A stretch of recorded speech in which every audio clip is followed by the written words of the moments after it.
E aí, aluno? Revisou o bloco anterior?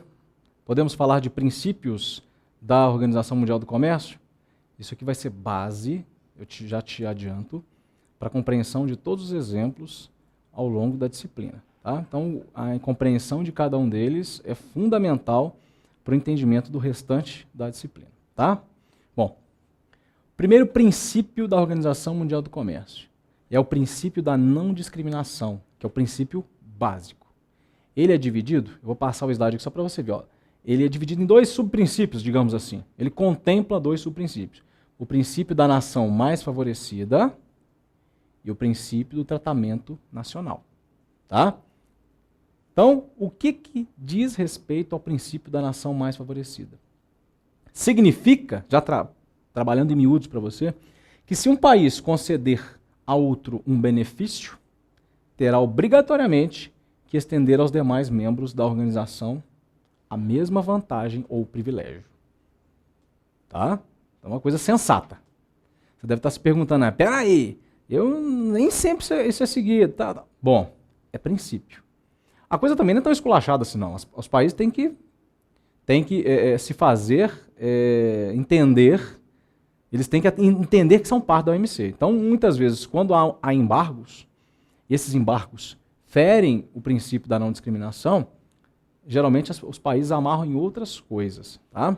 Em outros problemas, muitas vezes sanitários. Mas, em princípio, se eu concedo se o país, Brasil, concedo à Argentina ou à Bolívia um privilégio, né? Eu tenho que conceder o mesmo privilégio, por exemplo, à Inglaterra, se ela assim desejar, ok? Já o princípio, né, dentro da não discriminação, mas do tratamento nacional, porque isso não é só entre países diferentes, mas entre países externos, vamos falar assim, e o próprio mercado interno do país. Então, impede esse princípio o tratamento diferenciado aos produtos internacionais para evitar desfavorecê-los na competição com os próprios produtos nacionais. Porque o que acontece? Muitas vezes,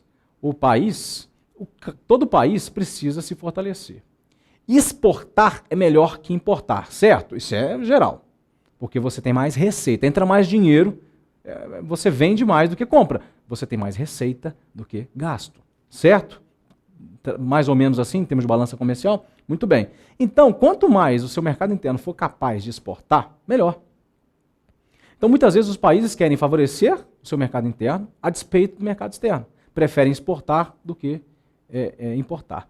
O Brasil, você fala o Brasil quase não faz esse tipo de... não tem quase esse tipo de problema de favorecer o mercado interno. Porque o Brasil reina em muitas áreas do agronegócio. Tanto vegetal quanto animal. Então, carnes, soja, suco de laranja, café. Então, são várias commodities brasileiras que quase não tem muita concorrência lá fora. O Brasil e outra. A maioria, imagina, os países industrializados, os países desenvolvidos. Eles geralmente, tirando Estados Unidos, tirando a Austrália, né? São países, tirando a China também, e a Rússia nem tanto, que a temperatura não ajuda. Mas tirando esses países, a Europa como um todo não tem nada, quase nada, para suprir as necessidades alimentares de seus países. Elas têm que comprar tudo. Então o Brasil tem um grande mercado que inclusive consegue compartilhar com outros produtores, por exemplo, a Austrália, no caso de carnes, né? Ou outros países africanos, inclusive, com relação a café, etc. Então o Brasil consegue de maneira harmoniosa. Mas imagina o contrário, uma Inglaterra. O que a Inglaterra produz para si? Quase nada. É tudo subsistência. Não, ela não tem poder de barganha, ela tem que comprar tudo que precisa de comer, quase tudo. Então, se ela precisa fazê-lo, ela tem problemas com isso daqui. Ela muitas vezes tem que favorecer o produtor nacional. Ela tem que favorecer, porque ela não tem tanta competitividade. E aí você corre o risco de não cumprir esse princípio do tratamento nacional. Mas a gente vai entender isso com exemplos, tá? Nesse primeiro momento é só isso que eu quero que você compreenda. Segundo princípio, tão importante quanto o primeiro. Eu já falei dele aqui algumas vezes em blocos anteriores. É o princípio da previsibilidade. De acordo com ele, previsibilidade sobre as regras e sobre o acesso ao comércio internacional significa consolidar os compromissos tarifários e das listas de ofertas em serviços para que eu venda alguma coisa para outro país, achando com previsibilidade de que, pô, aquele país está comprando de mim. Então ele aceita, ele sabe de tudo que está acontecendo. Não só a quantidade, mas a qualidade e o preço. Então, se eu embarco um navio carregado de soja, e esse navio carregado de soja vai parar lá na Rússia, ele não pode sair daqui, chegar lá e ser parado. Porque isso fere o princípio da previsibilidade. Nós dois sabíamos como era a relação, como seria a relação comercial. Então eu vendi achando que estava tudo bem. Previ que ia dar tudo certo, mas não deu. Então, previsibilidade garante a previsibilidade, a confiança, a segurança sobre regras e sobre o acesso ao comércio internacional por meio de compromissos que foram feitos não só tarifários para produtos e serviços, mas também outras áreas da OMC, olha só, como barreiras técnicas e SPS, que a gente vai falar na frente, que é o acordo sanitário, fito e zoossanitário, tá? Então, se eu vendo a Rússia, eu vou pegar esse mesmo exemplo, a Rússia sabe, ou ela entende, ou ela passa essa impressão para mim, de que eu sou livre de febre aftosa. Dá esse exemplo. Então eu posso vender gado para eles. Embarco o gado, ele sai daqui no Porto de Santos e vai lá desembarcar no porto lá na Rússia. Chega lá e a Rússia fala, não, nós não queremos porque você tem aftosa. Então você contradiz o que foi acordado em termos sanitários. Então não é só tarifário, mas também sanitário. Tá? Princípio da previsibilidade. Agora vamos para o terceiro princípio, que é o da concorrência leal. Visa garantir um comércio justo, sem práticas desleais. Aí é uma relação comercial pura e simples, né? Como subsídios e dumping. O que é o subsídio? O subsídio é, o Brasil, por exemplo, quer favorecer o produtor de carne, por exemplo, o produtor de carne suína, o criador de suíno, ele quer favorecê-lo, ou até mesmo o frigorífico. Mas vamos pegar o exemplo do produtor, que é mais fácil, que tem as suas granjas lá. Então, falando, eu vou dar um incentivo para você. Que incentivos podem ser dados a ele? Seja financeiro, para que ele tenha a sua produção aumentada, aí até tudo bem. Mas muitas vezes ele fala, não, eu vou reduzir imposto para você exportar. Então você vai exportar de graça. Você não vai pagar nada para o governo, porque eu vou ter outro tipo de receita depois, quando esse produto for vendido. Né? Quem vai pagar a taxa de importação é o país que está comprando. Opa, peraí. Então Brasil, favoreci o produtor nacional em detrimento do produtor lá de fora. Então, em termos globais, eu fiz uma concorrência desleal. Né? Eu dei subsídio, eu dei favorecimento financeiro, pecúnia, para um produtor meu, que não é porque é meu, como a prática internacional e o acordo é globalizado, eu não posso tratar o meu produtor diferenciado do produtor de outro país. Tá? Dumping. Dumping é fazer o contrário. É o Brasil colocar um preço na carne muito inferior, mesmo que tome prejuízo, ele vai tomar prejuízo por um tempo. Mas nesse tempo, o prejuízo que ele vai causar em outro país que está vendendo a mesma commodity com um preço mais alto, ele não vai aguentar e vai quebrar. Isso é dumping, não pode. Tá? Isso vale para qualquer tipo de relação comercial. Tá? Independente se a gente está falando de países, de commodities agropecuárias, ou mesmo de commodities, pode ser um bem ou serviço praticado no mercado interno. Tá? Concorrência leal. Quarto princípio, que é a proibição de restrição quantitativa. O que é isso? Eu não posso falar, olha, eu só posso receber tantas toneladas de soja. Eu sou a Inglaterra, eu vou comprar soja do Brasil. Eu só vou receber, no máximo, 1.000 toneladas, 1 milhão de toneladas por ano de soja sua. Por quê? Ah, porque eu quero favorecer o meu produtor interno? Oh, já errou. Porque eu quero favorecer outro mercado? Já errou. Então tem que ser a lei da oferta e da procura, um produto com qualidade e um produto com preço justo. Se os dois itens forem atendidos, você não incorre na concorrência desleal e não incorre nesse outro princípio, que é a proibir por meio de restrições quantitativas. Tá? Então impede que os países imponham cotas ou proibições a certos produtos a fim de proteger a produção nacional ou internacional. Às vezes eu quero comercializar com outro país, eu quero dar preferência, porque tem outros interesses envolvidos. Então eu vou dar uma desculpinha e vou restringir a quantidade. Se a sua desculpinha não for uma desculpa válida, a OMC barra. Tá? O princípio esse quarto princípio barra. A OMC aceita o uso de tarifas como forma de proteção. Tarifas, se a lista de compromissos previr o uso de cotas tarifárias. Então, se você no início falar, eu só aceito, no acordo, 1 milhão de toneladas por mês, por ano, como eu tinha feito o exemplo, beleza, foi previsto antes entre esses países. Agora, se não há essa previsibilidade, esse acordo inicial, a gente não pode ser pego de surpresa. O Brasil não pode ser pego de surpresa e tem impedido, porque ele passou de 1 milhão de toneladas para exportar, no caso eu estava dando exemplo da Inglaterra, né, mas qualquer país, entendeu? Então, proibição de restrições quantitativas. Então a OMC permite o uso de tarifas, mas desde que elas sejam justificadas. Porque as tarifas dizem respeito a outras coisas. Se não for subsídio, se for realmente o Brasil precisa cobrar tantos reais para importar ou exportar. E isso tem uma justificativa econômica em relação à balança comercial do país, né? A administração financeira do país, a fazenda do país. Bom, isso aí é permitido, tá? Mas tem que também ser previsto antes dos acordos serem feitos, ok? Então, quando eu falei, os dois primeiros princípios, da não discriminação e da previsibilidade, são os mais importantes. Mas, obviamente, eles incidem nesses outros aqui, ok? Tratamento especial e diferenciado para países em desenvolvimento. Esse aqui eu garanto que se você... Garanto não, né? Tomara que não. Mas possivelmente, muito provavelmente, você nunca ouviu falar no princípio do tratamento especial e diferenciado a países em desenvolvimento.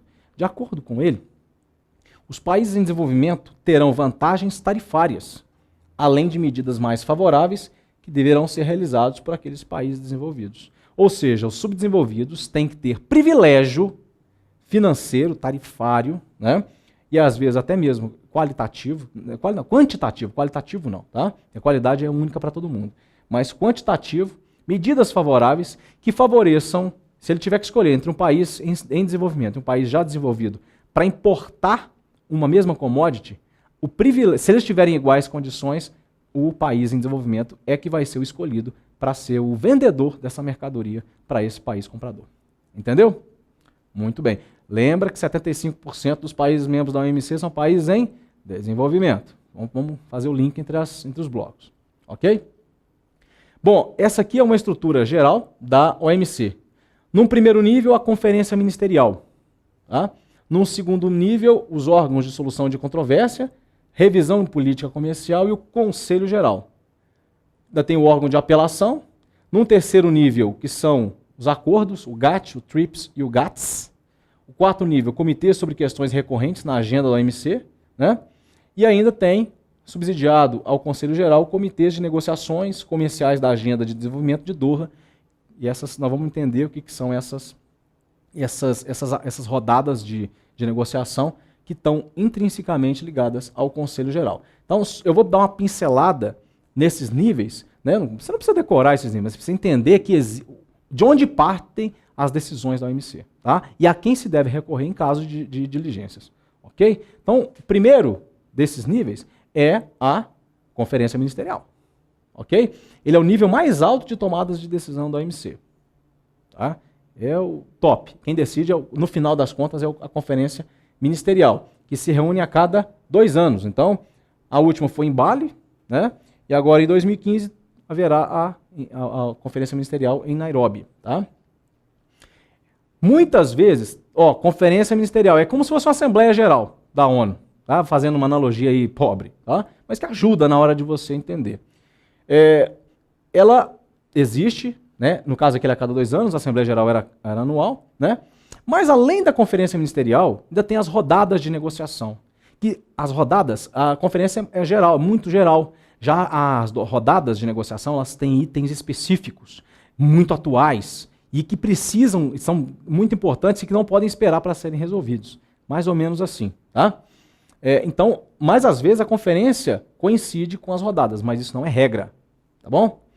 E quem vai até a Conferência Ministerial quando dessas reuniões? São os ministros de Estado.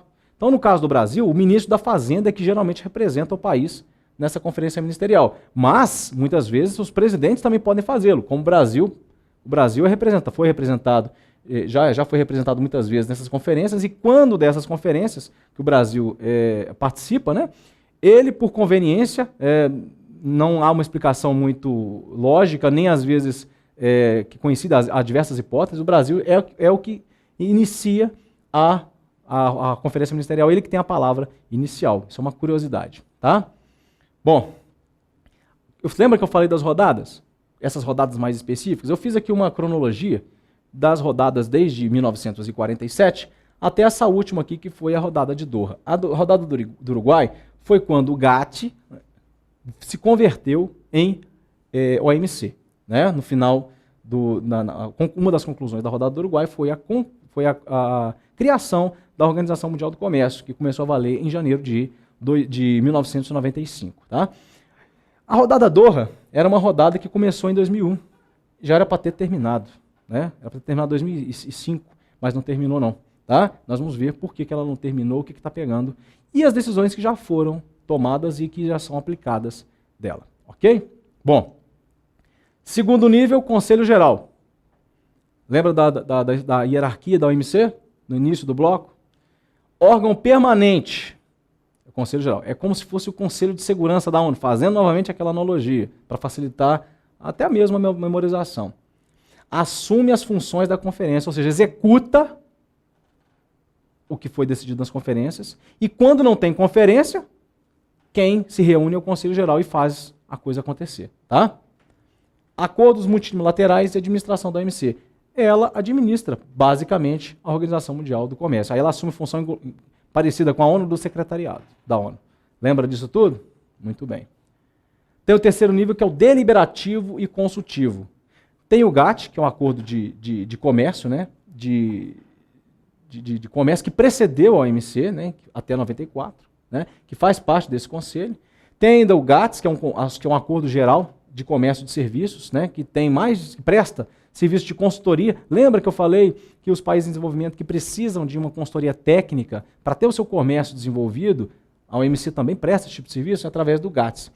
Você não precisa decorar para o seu dia a dia o nome de cada um desses organismos, né? Dessas divisões da OMC, mas eu prefiro que você, sim, guarde a sua capacidade de memorização para o que de fato ela faz. Então, nesse caso, a OMC também presta serviços técnicos de consultoria para países ou organizações que precisam desenvolver seu comércio como um todo. Né? Tem ainda o TRIPS, que é o Acordo sobre Aspectos do Direito de Propriedade Intelectual. Até isso, patentes, propriedade intelectual sobre inventos, sobre novas cultivares. Então, a OMC também tem que ser cientificada de que um determinado país desenvolveu uma nova tecnologia para que outro não faça o mesmo e venda e concorra deslealmente com esse país que detém a patente ou pretende deter a patente por ser o inventor, o criador ou o fomentador dessa nova tecnologia, como o exemplo que eu dei. Entendeu? Então, o TRIPS visa isso. Tá? Então, a OMC é bem ampla no que diz respeito a comércio. Tem o quarto nível, que são os comitês, conselhos e grupos. E esses comitês, muitas vezes, estão dentro dos países que compõem a OMC. Então, é um conselho para o comércio de bens. Tá? Bens. Conselho para os aspectos do direito de propriedade intelectual. Então, aqui, na verdade, são reuniões que fazem, inclusive, parte, quando esses comitês se reúnem, fazem parte daquele TRIPS. Então, digamos que é um desmembramento desse TRIPS e de outros do nível anterior, que é o deliberativo e consultivo. Tá? Conselho para o comércio de serviços, então de bens, de serviço, e comitê de negociações comerciais. É quando um país se junta com outro e fala, vamos fazer negócio? À luz do que preconiza a OMC. Ok? Bom, acho que eu falei bastante. Então, já que eu falei muito, falei até às vezes rápido, peço desculpas, mas é até bom. Volte o bloco, revise tudo, eu sempre falo isso nas minhas aulas, porque a primeira vez que você assiste, você tem a exposição, você tem o choque daquela nova informação e depois você aproveita mais. Você tem aquilo no cognitivo, mas depois você assimila mais. Então, para fixar, retorne o bloco, porque a gente vai, no próximo bloco, abordar a rodada de Doha, né, que é a rodada atual da OMC, ver o que foi decidido até agora, quais são os empecilhos para ela ainda não ter sido concretizada. Tá bom? Então, vá lá, confio em você e te aguardo para o próximo bloco, ok?